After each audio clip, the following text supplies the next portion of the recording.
السلام علیکم، میں ہوں ڈاکٹر نائلہ، کنسلٹنٹ گائنیکالوجسٹ آئی وی ایف اسپیشلسٹ۔ 14 سال کے بعد 40 سال کی عمر میں پیشنٹ کو پریگنینسی ہوئی۔ سفر بہت لمبا تھا، 14 ایئر تک ٹرائی کرتے رہے لیکن پریگنینسی نہیں ہوئی۔ ہمارے پاس آئے ایک ڈاکٹر صاحب کے ریفرنس سے، ہم نے ان سے کہا کہ ہمیں ان کی رپورٹس کے مطابق ایسا لگ رہا ہے کہ ہم ان کا ایمبریو بینک بنا پائیں گے اور ان کی پریگنینسی کر لیں گے۔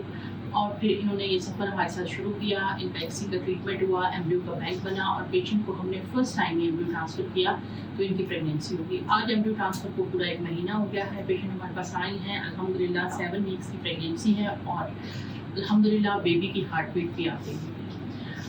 40 ایئرس کے اوپر وہ پیشنٹ جن کو ہم کہتے ہیں کہ آپ کے ایگز اچھے ہیں، AMH اچھا ہے، آپ ٹرائی کریں اور پریگنینسی ہو جائے گی، لیکن یہ بہت کم پیشنٹس ہوتے ہیں۔ موسٹلی 14 سال تک اب اس زمانے میں انتظار نہیں کرنا چاہیے، میکسیمم 4-5 سال ویٹ کریں، نہیں ہوئی پریگنینسی تو جو ریسنٹ ٹریٹمنٹ آپشنس ہیں ان کے اوپر جائیں اور اپنی فیملی کو کمپلیٹ